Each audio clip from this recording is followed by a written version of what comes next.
The LCS Challengers League is brought to you by Turo, the world's largest car-sharing marketplace. Find your drive. Welcome back to the LCS Challengers League, and we are here for the Rally Cry halftime show. I'm Mazel. I'm joined by Gabby and Joshi after a heckin' game number one. Hopefully that doesn't foreshadow to what we have for the rest of our games, as it was a little bit one-sided, I would say.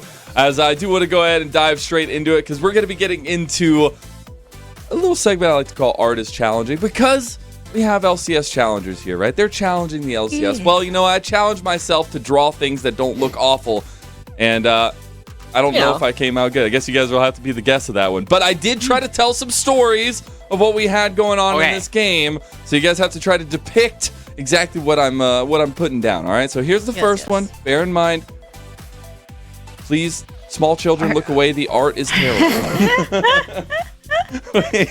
Nice. So what could this possibly be?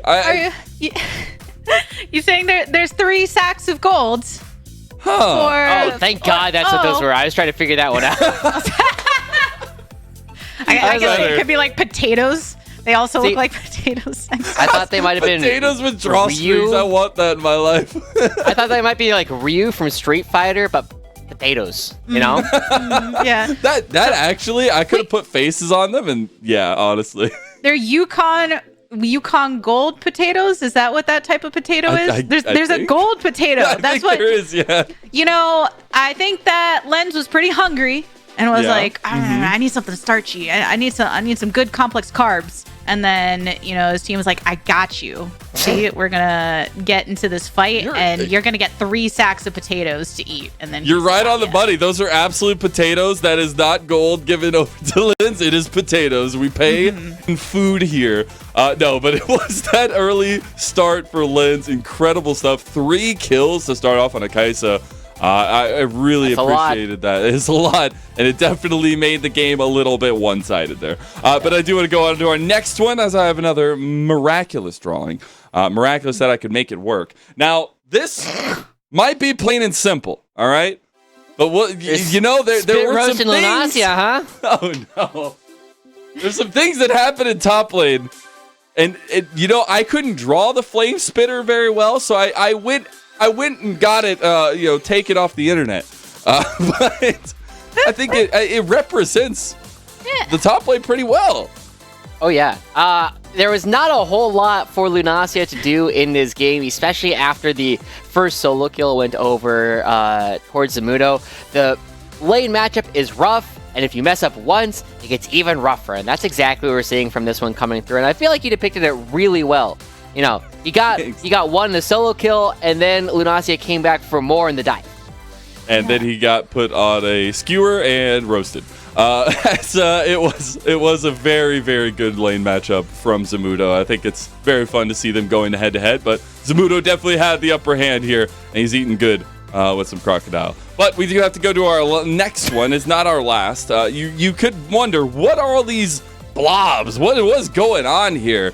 I feel like there was a very, very ceremonious end to the game, and it came with a bunch of capes, I feel like, and maybe of the purple variety.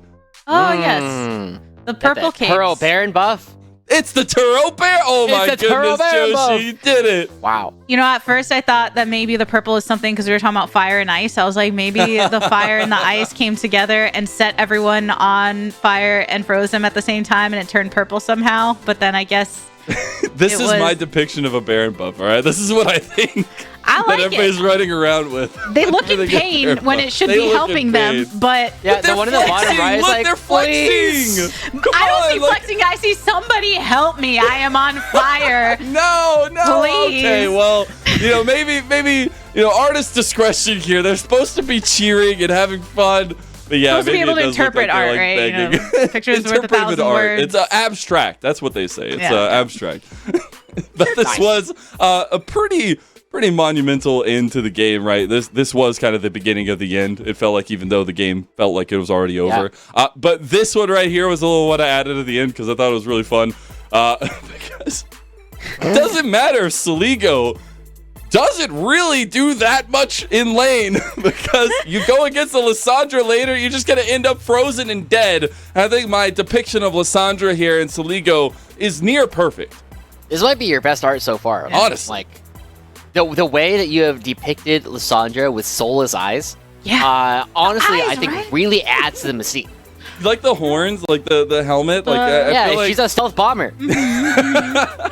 I just feel like you added a lot of complexity to Lissandra as a champion, being how she's dominating here, but does not look satisfied. The inner turmoil she's never that satisfied. Lissandra feels of why am I don't like know this? what you mean. Every time people get close to me, I hurt them. Why?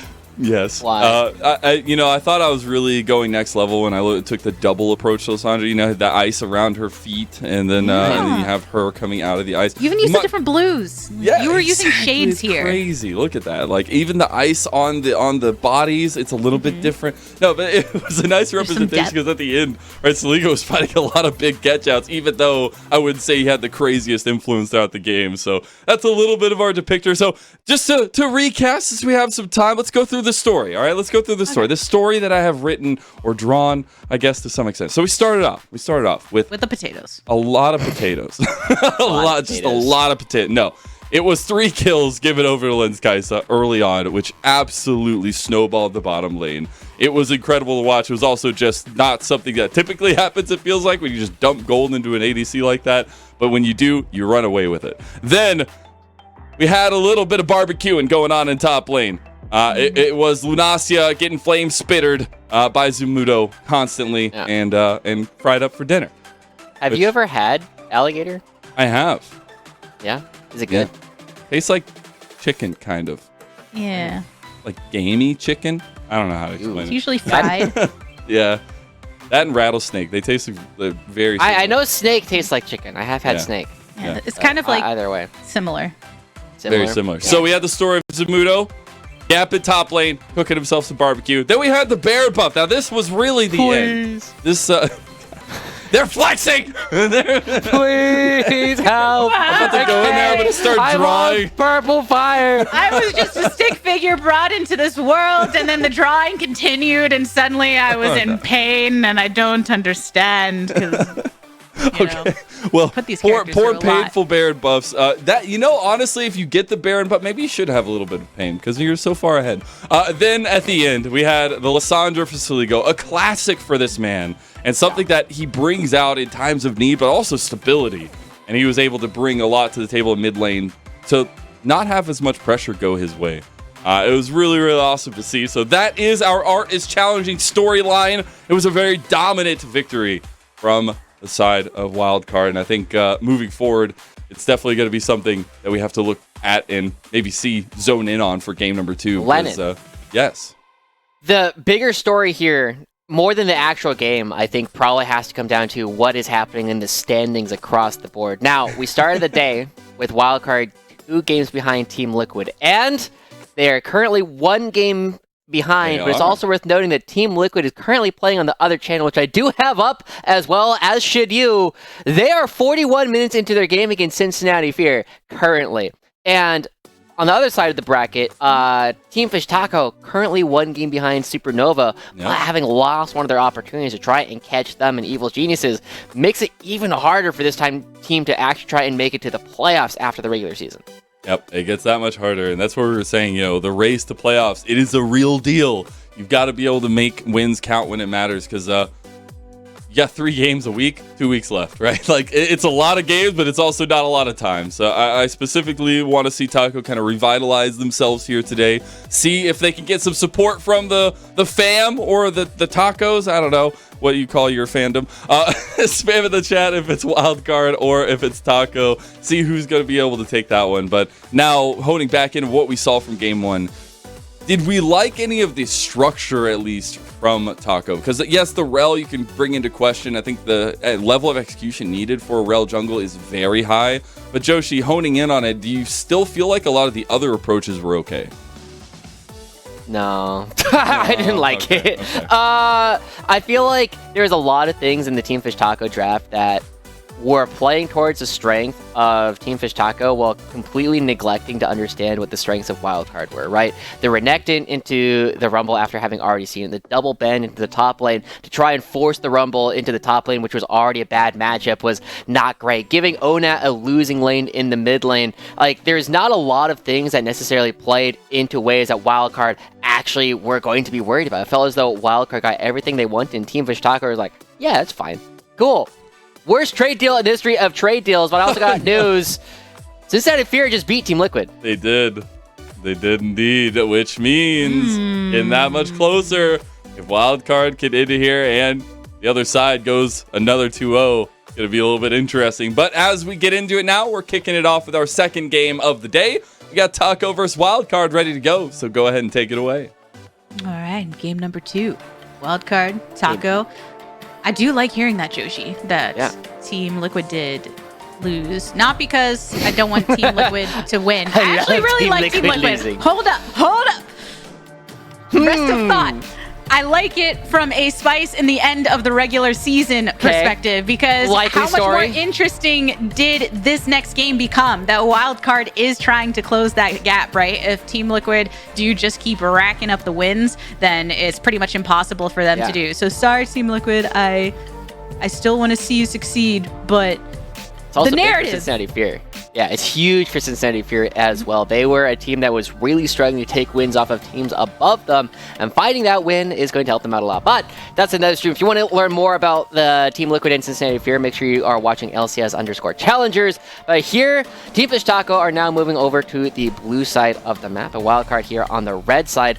And I'm a little bit concerned about this draft already coming out for Team Fish Taco. One of the ways that Team Fish Taco has had their biggest success has been giving Rosethorn this Kindred. And it's not just the fact that they are going for this ban against it, but it also means that they are now going to be grabbing Nico for themselves, which has not been a character that they've actually had a lot of success with, right? This is something that, after having faced a little bit of nerfs, is already started falling out of popularity at the level of LCS, and Wildcard has already showcased an ability to play against it really effectively. Yeah, some changes that were brought through, as my dog, I guess, has opened the door, as he sometimes does. But I think, one of the focuses being drawing a little bit of the power from that ultimate because of the increased opportunity for the opposition to react. So yeah, people not bringing as much, but still something that can be piloted effectively, as we saw in, one of the plays when we were talking about plays of the week.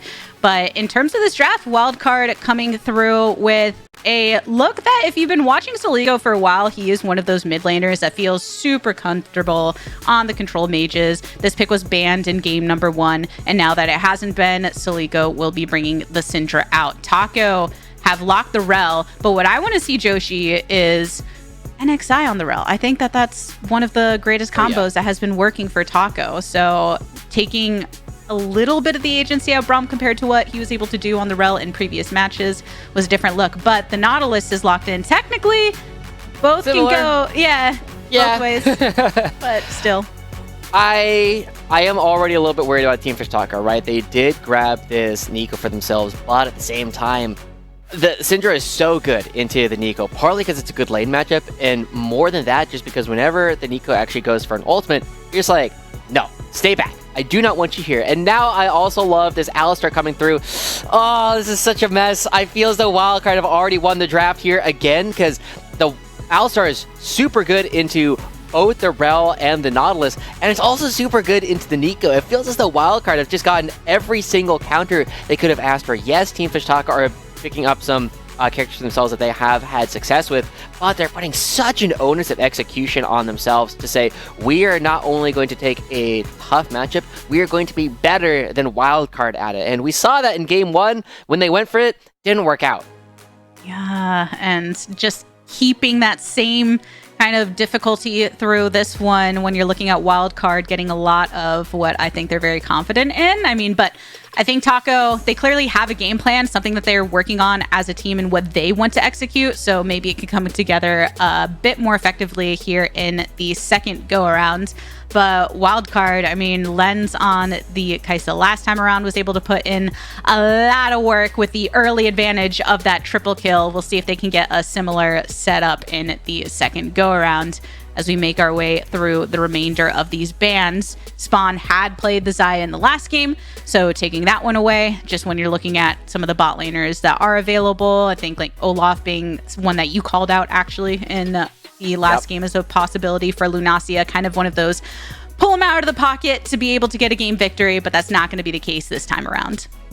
And I'm really curious what it is, because I'm expecting Keel's pick to get locked in at this point, right? There's a lot of things that he could go for, but he ends up going for, the tried and true. The monkey is going to be on the field, and we saw that there was at least a little bit of play between Rosethorn and Keel in the first game. The way that they were moving around the map and trying to control some of these early camps did, kind of Team Fish Taco favored at the outset, but now Team Fish Taco have to showcase what it is that they're going to be doing with the rest of their map.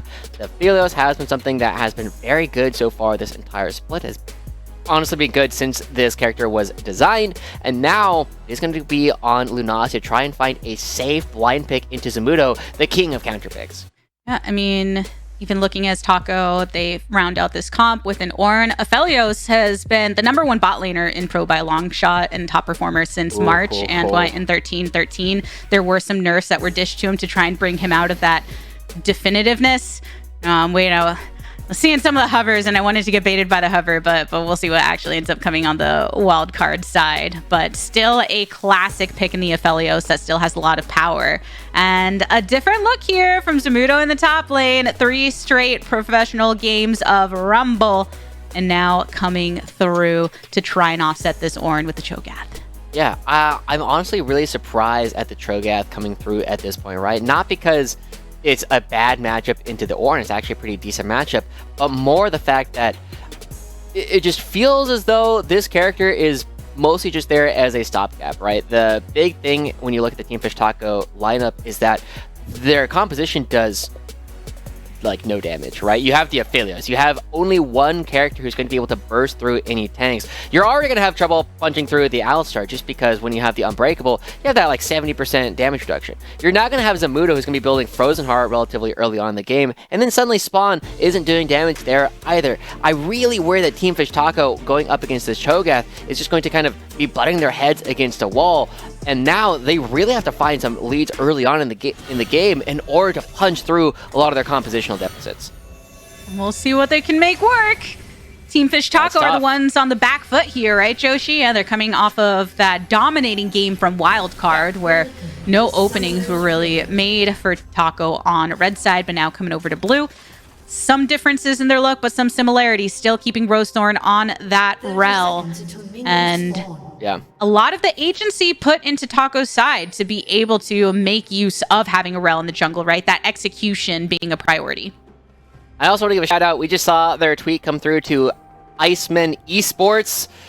Every single week, it feels like they do have some kind of watch party going on for Challengers League, and they also have been big fans of Team Fish Taco. I do want to let you know that Lunacia mentioned y'all by name as people that he was really excited, really helped drive him to compete.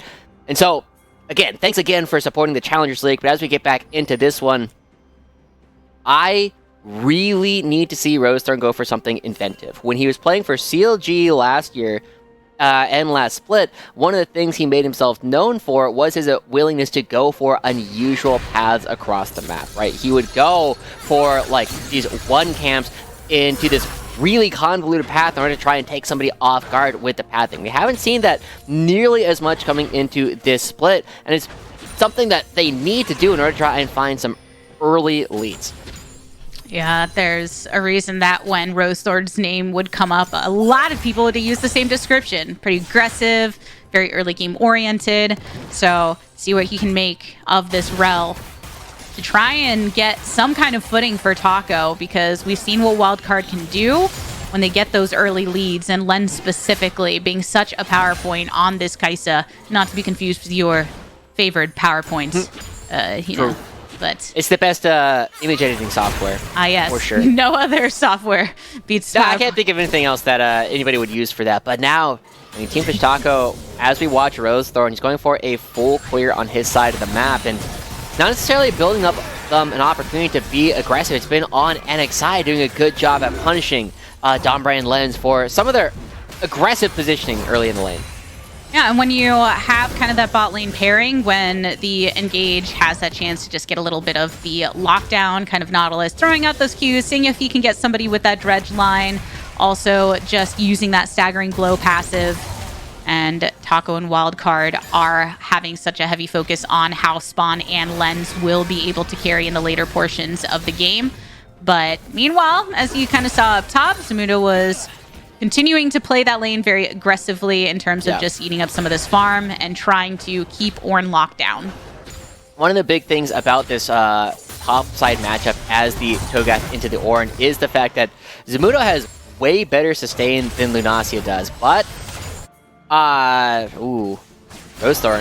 Rosethorn, flash for flash, landed the stun onto Soligo, enough for Onat to get first blood, and Keel wanted to offer some semblance of support, but can't grab the kill onto Rosethorn. Another pairing of trade or flashes here, so the double kill for Onat is good. Taco finding that early footing that we were talking about. That's huge. Finding it here in the mid lane, giving a bunch of kills over to Onat is going to be a massive opportunity for them to come back in. We saw what happened when Tomio had some early kills last time as well. He ended up taking over the game, punishing mispositions over and over. And Onat is a player who loves playing on the edge of what's possible, being able to go for a lot of these plays. That's going to be his opportunity to try and make that happen again. He does have to contend with Soligo and Dombre, who are both trying and boot him out of some of these fights, but it gives Team Fish Taco fans hope. This is what they need in order to try and take this game. Onat is one that you're looking towards with the 2 kills now for Taco to try to capitalize upon aggressive play from the mid. Meanwhile, on top side with Zamudo, has 1 kill into the pocket. We'll take a look back at this play across mid, though. Yeah, as they just go for this, right? A really deep dive coming out from Team Fish Taco and the double flash commit in order to guarantee all the crowd control. Keel's coming around, but he thought he was going to be in position. Uh-oh. Oh, the ghost? Oh, man. Ooh. Uno mas. Yeah, just poking him in the back. Yeah. 1 by 1 to take them down. I mean, we have seen Zamudo. He finds a lot of solo kills that it feels like he's not supposed to. As Lunacia, I think, was also feeling the pressure to try and make something happen early in the game. Yeah, especially when you know that Scrap is going across mid and it's just the 2 of you up top. It gives a bit more agency if you are a player that wants to elect into that 1v1, as both seemingly want to do now. The tower shot lands onto Lunacia, so that continued pressure of making something happen on the top side, not working out for Taco. Zamudo is getting that early lead that he loves. And that is concerning, right? We were already talking about the issues that Team Fish Taco was going to have trying to punch through this top side. And that was when we were not expecting the Cho'Gath to have multiple kills already. And so Wildcard, they've set themselves up in a position where they have the tools to try and undermine some of the advantages that Onat has already gotten. It's worth noting that Onat was never going to be in a position to really do much damage to Zamudo, who was always going to be focused on trying to kill off Lens and Soligo. But this asks a lot of questions about how well Spawn is going to be able to interact in the game. We have an arms race starting to go on in this one. Yeah, and pretty silent from Spawn side so far, just because that hasn't been where the brunt of the action is, and keeping it even in farm and seeing if Spawn can get to a more powerful positioning later on. But I think with Wildcard feeling themselves on the top side, if you're looking specifically at Zamudo, and that can kind of get into the head of Lunacia a little bit, with that going so in the opposite favor. But on the bot side, starting to get a hit onto this dragon. Rosethorn has stepped up to it, and the pressure from Spawn and NXI across that lane, and the step up from Onat as well, means this should be their objective to secure, as Keel is still clearing out his jungle. That'll be good for Team Fish Taco, right? Let's be honest, the Chemtech Dragon is just a counter, right? Like, you're just like, oh, that's another one. I need to get to 4 in order to make it do anything. But Team Fish Taco still trying to take some advantages where they can. Now the question is going to be, we have 2 different Fed guys on the map so far, right? Onat has already picked up a couple of kills. Zamudo's picked up a couple of kills. This would normally be a game where I would expect Wildcard to be stronger going up to the Rift Herald. But the fact that Onat has all this pressure means that Soligo will not be able to roam nearly as effectively, and it's on Rosethorn to decide what they want to do. It looks as though Wildcard wants to try and play for this objective, whereas Rosethorn instead looks to be trying to do something on the other side of the map. And I think with Rosethorn just being on that bot side and Wildcard, you can see how Heel is venturing forward, getting this scuttle. So he's saying, okay, Rosethorn isn't here just yet. Maybe we can acquire some vision on top. But the 2v2 down bot continues to be aggressive. Dombre falling into some trouble. Spawn picks up the first kill. Lens does have flash, both summoners available, but can walk it back towards turret. Nice kill drawn by Taco to be able to not let this snowball for Wildcard in the way that it did in game number 1. Response, though, as Keel has made his way towards the Rift Herald, starting it up. Rosethorn and Lunacia seeing if they can zone off the Oran Horn already drawn. Multiple knockups onto Zamudo. And he's fallen low, but not low enough for Taco to be able to get the killing play. Keel picks up the Rift Herald all the while and immediately rotating towards the top side. Soligo finally unlocked from lane. Rosethorn in the middle of it all, falling at the hands of Wildcard, immediately turning off of this objective take to create an advantage, and that gold lead that was starting to slightly build for Taco now has swung over to the other side, and Wildcard with that Rift Herald can try to extend it into something a little more substantial. Oh man, we saw this exact same style of thing happen for Wildcard last week as well. We saw that so much pressure going over towards Zamudo in their games going up against Team Liquid Challengers ended up in Zamudo not dying and drawing a ton of time, allowing Keel to actually finish the Rift Herald. And crucially, Onat didn't participate in that fight at all. He's the only player on the side of Team Fish Taco that has money. He's the only one that can actually make any of these fights worthwhile for the side of his team, because as Lunacia and Rosethorn go for this play, I mean, look at how little damage they actually do to this guy, right? Even after blowing all of their abilities, Zamudo he takes about half of his remaining HP, and then as Soligo and Keel actually join the fight, they're just left to die. Rona has already gone back towards the mid lane. There's nothing for them to do. Team Fish Taco feels as though Lunacia and Rosethorn are trying to overplay the hand they've been dealt instead of trying to use the aces up their sleeve in the mid lane. And the amount of time that Zamudo spent knocked up and kind of pinned down, whether it be through the Call of Forge God or the Volcanic Rupture, just showed that emphasis on the lack of damage from Taco to be able to follow up. You get the lockdown, but nothing to be able to burn it through Cho'Gath, and 3 kills to him. Yeah. That is a big top laner right now in Zamudo, who has been having a great series, a great couple of series, in fact, for Wildcard in their recent victories. And now Taco, seeing if they can try and create some pressure on this bot side. We still have a few minutes for these plates, and they're looking to spawn to build towards that first item and build towards a power point that Taco can capitalize upon. Because in the end, that's what Lunacia is going to offer most in these team fights on the Ornn. And of course, that kind of built-in ability to upgrade some of the itemization of everyone too later on. So some scaling that Taco can look forward to. It is also a bit of a game where I kind of want to go back, right, and set the stage, because we were really excited about Lunacia in spring. And after his performance against Fake God, who a lot of us have been describing as the best top laner in Challengers League this split, I mean, Lunacia had a winning series, a winning lane going up against Fake God, and now going into Zamudo, it feels like shadows of that former self. Wildcard, now they're actually even investing more in this Cho'Gath, more into this potentially Thanos pick, and trying to give them even more plates. And there's not a lot that Team Taco can actually do about it. Lunacia falling further and further behind, but Onat finally looking to get involved. Making the way through River.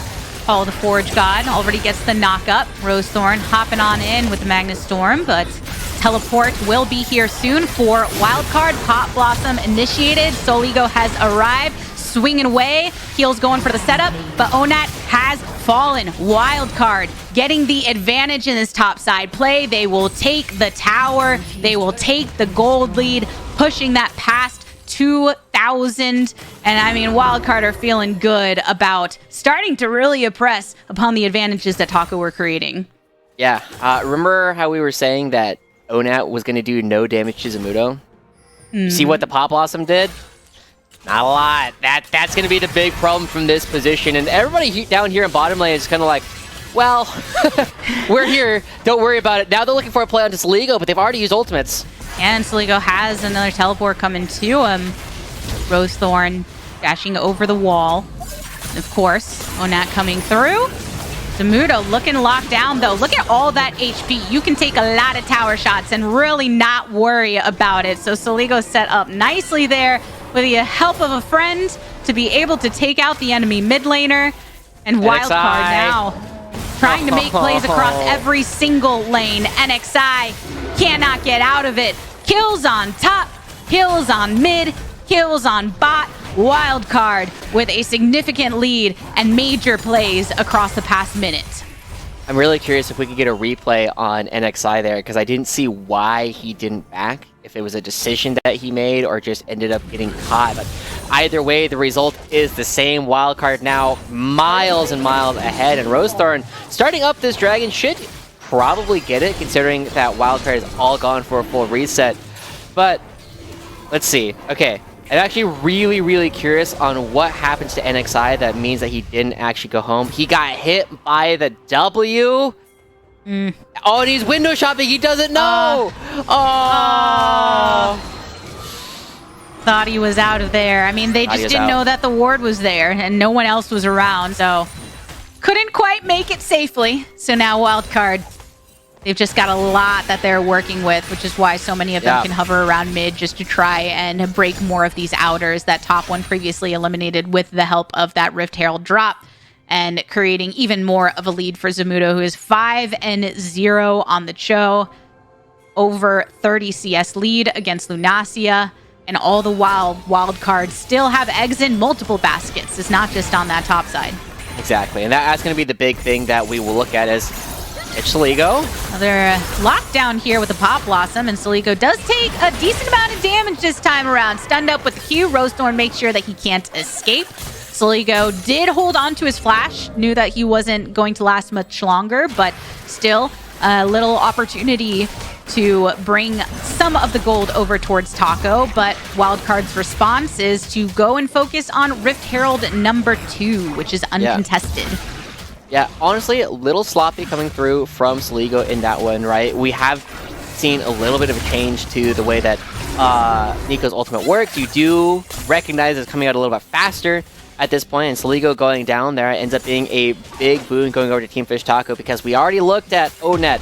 He was the one who needs to be aggressive for a lot of these plays, and now we also have to recognize it's not just Saligo that they need to be finding kills on. It needs to also be Lens, because you will not win a front-to-back. Even if you get a bunch of gold, giving it over to Onat will give you some opportunities to try and blow up these members. I can't imagine that Saligo or Lens are going to make that mistake again, right? That's a once per game kind of thing. It's like, oh yeah, that is exactly how that works. And now, as they start moving towards the bottom half of the map, they want to make sure that Saligo... Oh. Wrong wizard. Wrong one. Oh, at least it was not a real flash. Yeah, at least it was Hex Flash. You know, you got to make that look when you're not entirely sure, and it's not like he was expelling any major utility, but nonetheless, Wildcard have that other Rift Herald, drop it across mid, so now they have the outers broken on top side and mid. NXI wants to answer back with an attempted play on Keel, but has some cloning of his own. Lots of clones. Lots of clones. Yeah, I mean, that was a really good usage of Wrong Monkey there by Keela, right? Just dodging out from the hook. But we're still a ways away from any objective spawning that either team can realistically go for. So Wildcard are committing on opposite sides of the map. And now they're going to be looking for an opportunity to play onto Onat. He does have his flash. Making the play under the tower. 2 teleports coming in, but Onat is obliterated before the assistance has arrived. Lunacia just trying to walk it out. Ends up flashing and dashing for more. But Taco, they want to collapse. Call the Forge God. Gets the knockup onto 2. Saligo goes into stasis as soon as the majority of the damage is drawn is about to be drawn. Multiple knockups onto Saligo and the fam. But in the end, NXI goes down before they can get the kill onto the carry. Rosethorn, very focused by Zamudo, who grabs the double, feasting away all the while. And now Spawn leaning over towards the jungle side. They have another teleport coming in from ONAC. Can maybe make a sneaky play, but Lens also rotating through the jungle. So you do have to worry about this. Kaisa can go in with a killer instinct. Spawn taking a lot of the damage. Didn't have any of his summoners up. Trade here. Taco lose out on more. It's just ONAC coming in. Has just Shape Splitter to try and do a little bit of juke and Pop Blossom. Wants to attempt to take Zamudo down. Does manage to do so. But it is a lot of lives lost over on the Taco side. Wildcard. Really an extension of the fight there with the multiple teleports coming in. Lends had time to go from a recall to being part of that fight. Like, that's how long that sequence actually went. And we're probably going to get another sequence here in just a sec, as we have a dragon actually spawning in about 30 seconds. But we do got to give props to where it's due, right? In the big plays, Wildcard, an incredibly clean first half of that dive, and then a really good response from Team Fish Taco afterwards, once they saw what Wildcard was trying to do. Now, as we actually go for the dragon, the fact that there is wards littered all over the southern quadrant of the map means that it's so difficult for Team Fish Taco to even get out. Instead, Wildcard not worried about the dragon at all. They're going to be trying to play aggressively for Team Fish Taco. Seeing if they can get kills onto Taco instead. NXI throws out the Riptide. Ombre knocks him up first before he gets stunned up, and the damage from the back from Soligo is good, so no NXI to be able to protect the carries of Taco. And this turret is remaining vulnerable. So yes, as you said, Joshi, Wildcard, they didn't really worry about going to the dragon first. Yes, Taco are the ones stacking it. Cloud typically not as contested as some of the other souls, but instead they want to pressure on where the turrets have been weakest and just be able to gain as much map control as they can. Honestly, really cool idea coming out from Wildcard, right? Not going over towards the dragon, saying, we can get that later. We don't care about it as much, and instead trying to undercut Team Fish Taco on their side of the map and make them not feel safe with any of these resets. Wildcard just aggressing so quickly on that side, and now they're starting to shift some of their attention towards the bottom half of the map. But again, Wildcard, we still have this massive question coming through, right? How do Team Fish Taco ever get through Cho'Gath? We saw in that last fight that even when they killed off Soligo first in the counterfight bottom lane, there was no fight to go for afterwards because Zamudo was just so strong. Oh, another Pop Blossom down mid. I just gets it. Burst this time, so ONAC gets the kill. Wildcard did go onto the dragon, so they took that one for themselves, but Taco 3v2 here on the top side. You can see ONAC making his way through the jungle as swiftly as possible. One lock onto Dombre leads into the knockup and then the root, but NXI thrown back by the Scout of the Week and the Unleashed Power here to finish him off. So Wildcard, now it's the 2v2, make that 3v2 in their favor or more as the rest of the team are coming to join them. Rosethorn locked in, brought back, and popped. Soligo putting them kills into his pocket. Spawn, it's just the one-by-one knockdown, right? A cascading effect as Taco just stumbled down the stairs of this fight here. Wildcard knocking him down, and ONAC can work with Lunacia to try and get some pressure here on mid. They should be able to get this first turret, so something traded for all of that work on the top side. But guess who's on the Baron? It's Wildcard. And they also have the Cho'Gath Feast as well. He's at 7 Feast stacks already, 21 minutes into the game. They are continuing to take more and more off this map. And yes, ONAC did get, I said it was once per game. It looks like it's at least twice per game as they do end up finding the kill onto Lens. But again, the core questions are still raised. Team Fish Taco have not really won a fight this entire game. In fact, this entire series, every single interaction that has more than 2 players on each side has gone in favor of Wildcard as it has gone longer and longer. And now, Wildcard, they have the Turo Baron buff. They have this nearly 7,000 gold lead. And as they start to march towards that far side of the map, I mean, wherever Zamudo is, Team Fish Taco can't beat. Yeah, he's just going to usher this cannon wave here on top side, all wearing the purple. I know if we asked Mazel, they would look all happy in their purple, but... yeah, they're definitely not begging for their lives. They're not at all begging for their lives. I never thought about how it really does seem like they're kind of on fire a bit, but I guess it is glowy, nice magic power here. More of my hate on Mazel's drawing. I'm just being a hater. That's all. But still, see, Zamudo doesn't seem scared at all on the top side. Just able to harass. Does have the 2v1 currently as NXI goes in. Riptide drawn out. Orin Horn to be able to get the knock-up, and Spawn coming with the red and white guns will be able to finish him off. So Spawn still getting to try and reach that level of power that Taco needs to stand strong in some of these fights, but Wildcard still have over a minute and a half on this Turo Baron buff, and Soligo is putting it into full effect on the bot side to grab this tier 2.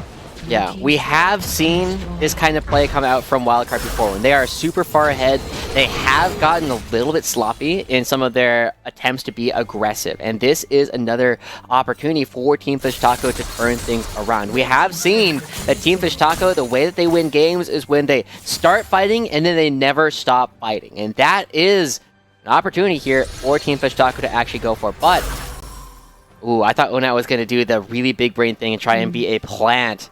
Start setting up. But the Hero Baron buff. Some plants. I want to see vegan Nico. Vegan Nico. Just do it wherever you want, right? Yep.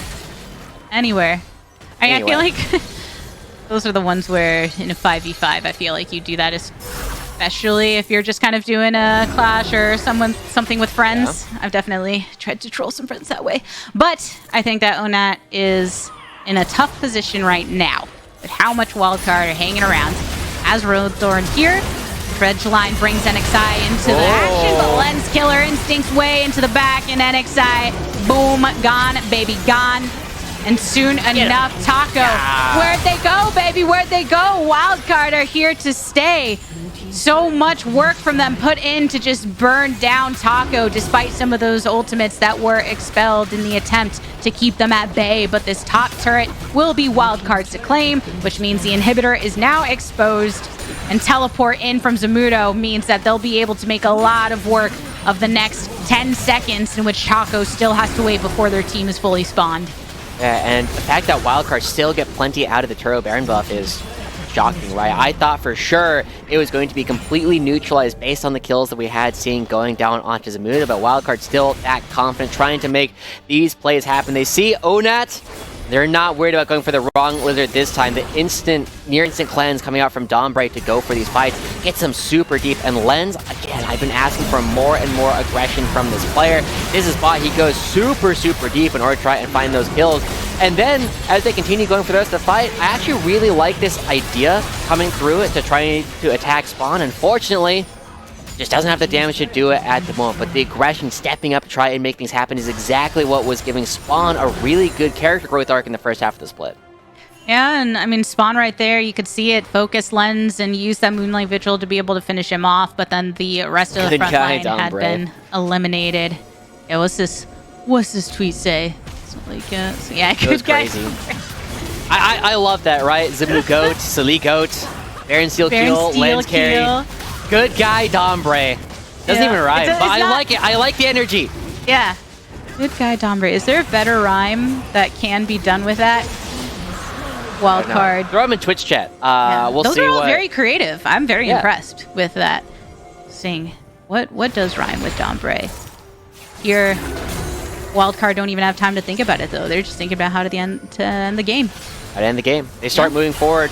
Again, we are looking for a Wildcard. If they go 2-0 and Team Liquid goes 0-2, that will be Wildcard tying up Team Liquid for the same number of wins. That's a wall.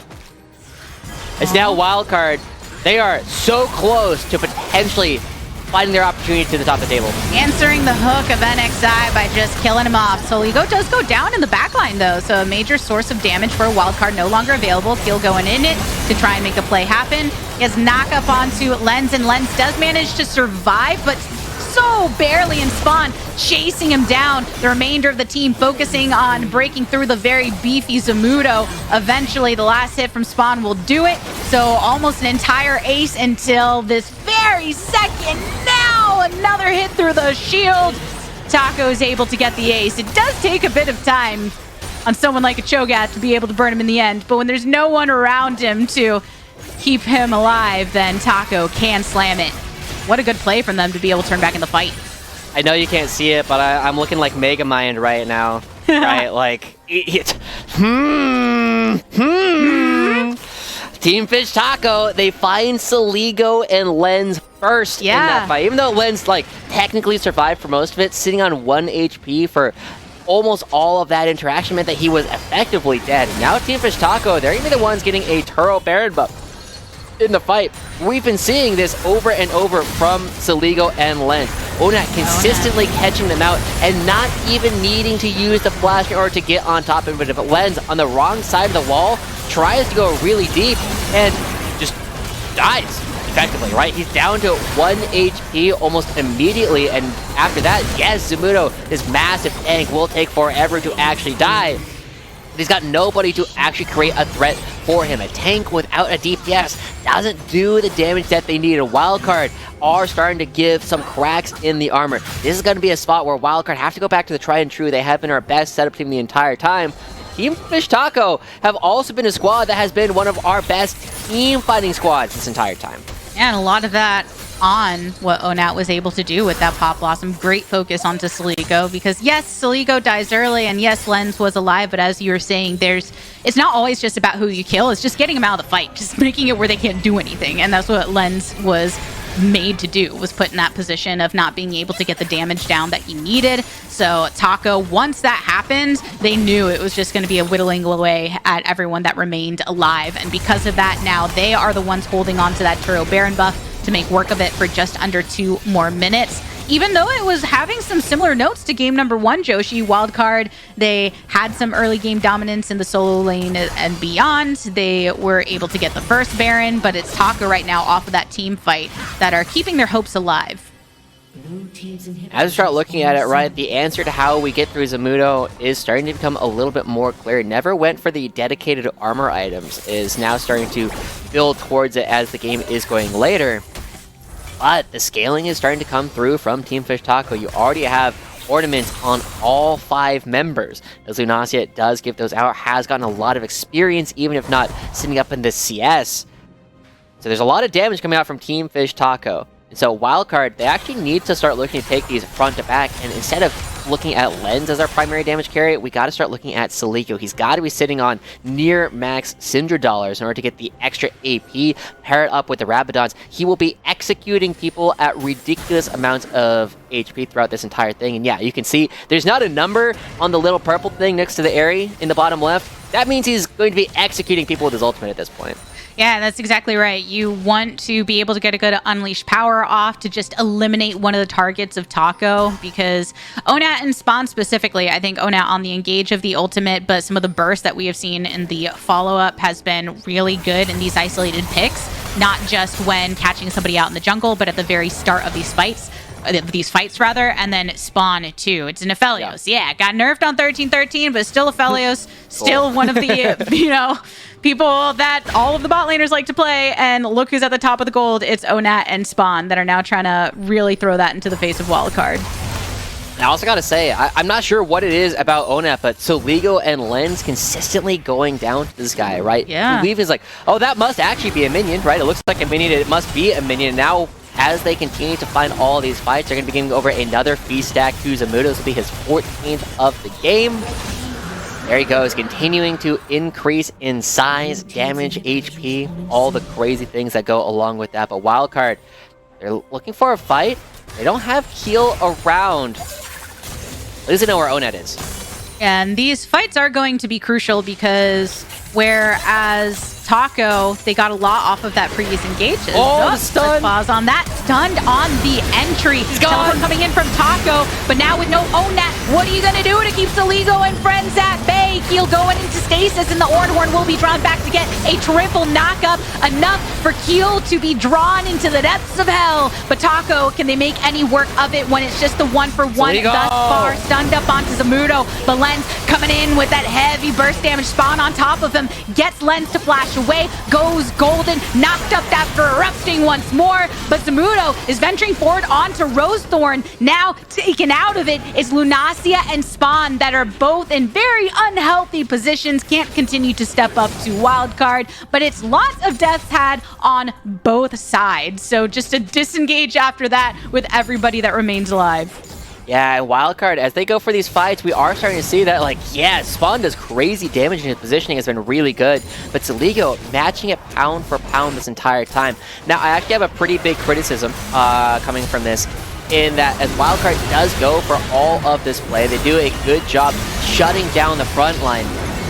One of the major reasons why Togath just wins a lot of these front to backs is not actually the fact that you're killing somebody with your feast, it's that you do 1,000 true damage to a tank, right? And suddenly, Lunacia does not have the opportunity to play because he's just down 1,000 HP. If you do that to Lunacia at any point during this fight, suddenly that's enough damage to actually chew through him, and you don't force Lens to try and take this really aggressive angle. He gets really close to taking down a bunch of members of Team Fish Taco. You don't need to make your team do that much work. These stacks are cool, we just gotta kill them.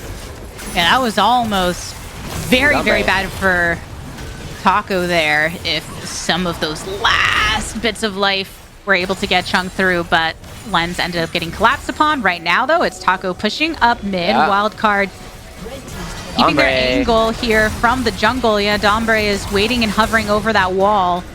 NXI has begun to gotten a little bit of chunk to his bar, kind of both of the supports in this regard, just sacrificing some of their HP to the poke from the opposition. Yeah. Wildcard are starting to line up for this fight, right? Dombre right over the wall, does have the ultimate, but is already at half HP, is at risk. And some flashes not available for Spawn nor Lens. Oh, they go into Zamudo. Zamudo knocked up.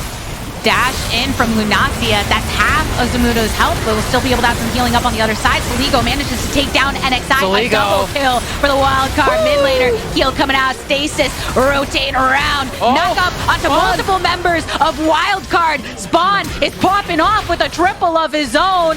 3 for 3. But Saligo, not long for this world.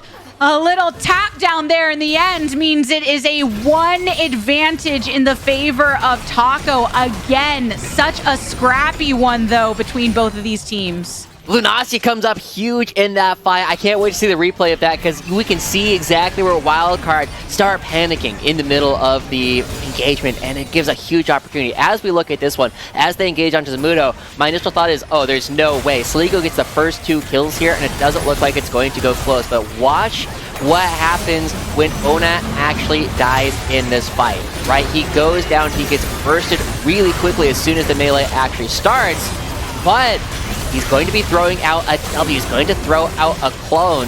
And even though Onat dies, they think that's the real Onat. They group up and move into a perfect position for Lunacia to catch both carries with the knockup. And Spawn goes nuts in the fight immediately after, taking down both Lens and Saligo. And Team Fish Taco somehow again coming out on top in these front backs.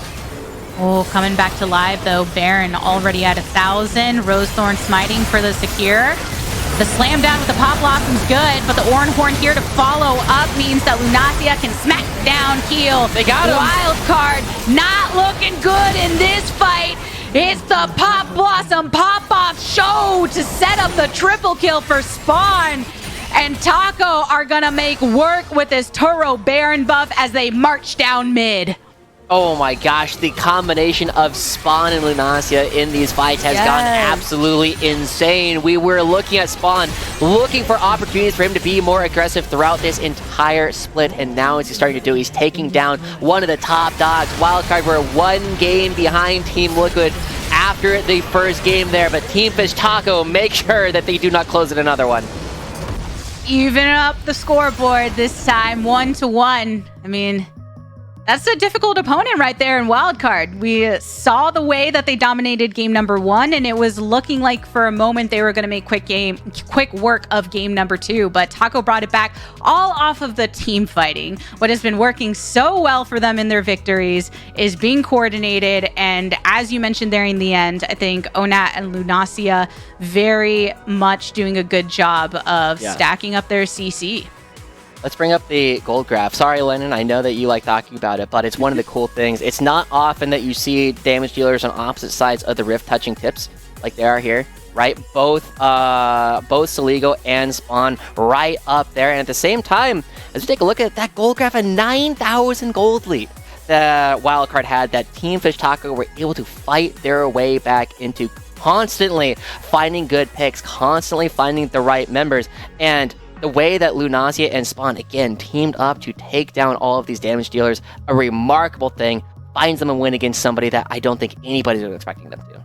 Yeah, and when you're trying to fight for that playoff spot, you gotta get every win that you can, right? And Team Fish Taco are scrapping for it in the standings right now. Wildcard was trying to aim for that top spot. A little more difficult to do when Team Liquid, I'm sure, are still expecting to pick up some wins, but I'm sure Wildcard can do the same. I don't know. I'm excited to see how both of these teams end up faring. For now, though, that's it for our first series. Can't believe it. I feel like we actually went pretty quickly through that first portion. We're going to kick it to a break. While we do that, if you've got some furry animals, go ahead and give them some love.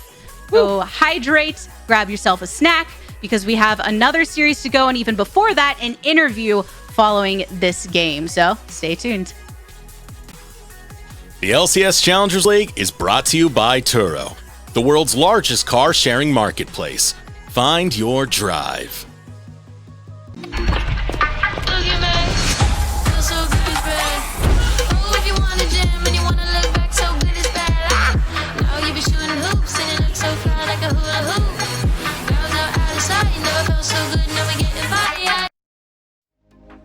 Welcome back, everyone, to the LCS Challengers League. I am here in the Verizon post-game interview with Lunasia from Team Fish Taco. What a fight back, man.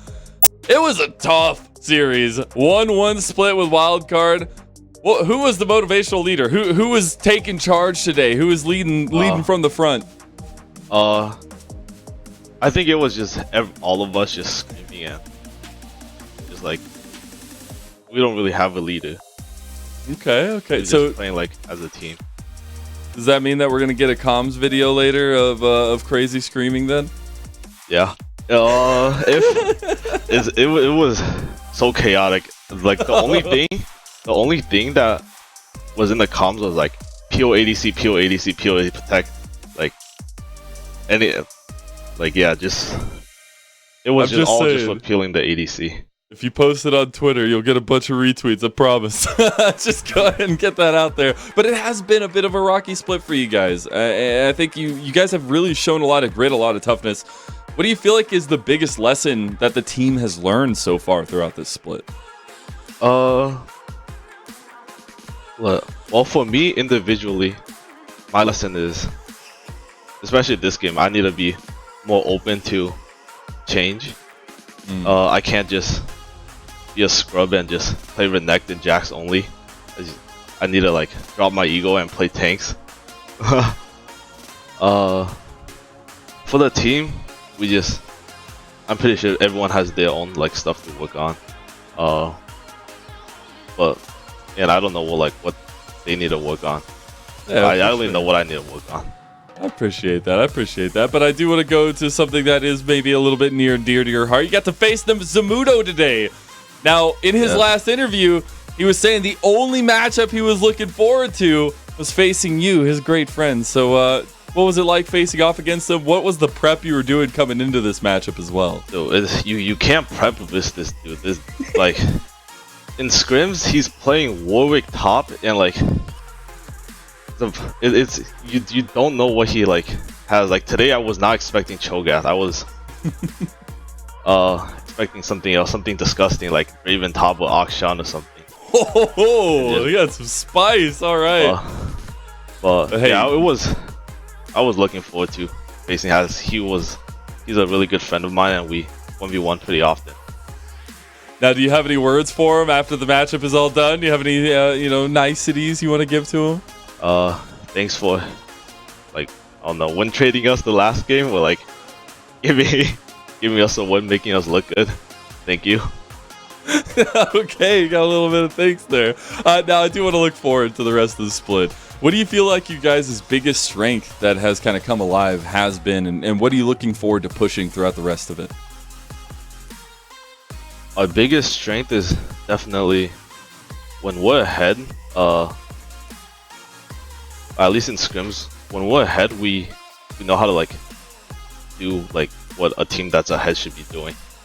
But then they also count like it's like a double-edged sword because when we're behind, we want to play like LPL, take every fight for no reason, and just have ADHD and just want to keep fighting. Well, you know that's near and dear to my heart, at least. Yeah, it's good if we're ahead, but if we're not ahead, Yeah. it's just like, what are we doing? It does get a little bit difficult. But again, I think you guys have showed a lot of toughness. I do want to ask you a silly question before I get some brass tacks with you here. I haven't gotten to ask you, what is your favorite exotic animal and why? Oh, It's got to be exotic. Can't just be a house cat. oh, Can be like a chicken or something. Maybe it's an exotic chicken. favorite exotic, like a panda or like a Okay. red panda. Ooh, a red panda. Okay. But it's mostly a panda because, when I was little, like, I'm like chubby, fat, and then like my parents always like call me a panda. 'Cause my cheeks are always so big. Oh, that's kind of cute, Oh. kind of adorable. I will say, pandas are very popular among our players, so you're right there with them. So I like that. I'll have to use that sometime in the future. I do want to give you a little bit of space here. This is the first time we've gotten to talk to you. So do you have anything you want to say to the Lunacia fans out there? Any words of motivation that you want to give? Oh yeah.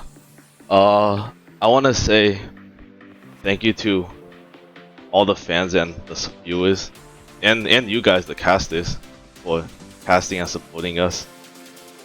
I try to go into every game giving it my best because people like you like dedicate their time to watching us, and that's like more than enough reason for me to give it my best and prepare. Thank you for watching us. You made me cry, Lunacia. I will always be there to shout your name at the top of my lungs, man. I appreciate you so much. Thank you for talking to me. Thank you for taking the interview, and we'll see you soon, I hope. Okay, bye bye. All right, Thank for you. everyone else, I'm going to go ahead and take it back. We're going to sit into a bit of a break, and we'll be right back getting ready for our second series of the day. We'll see you there.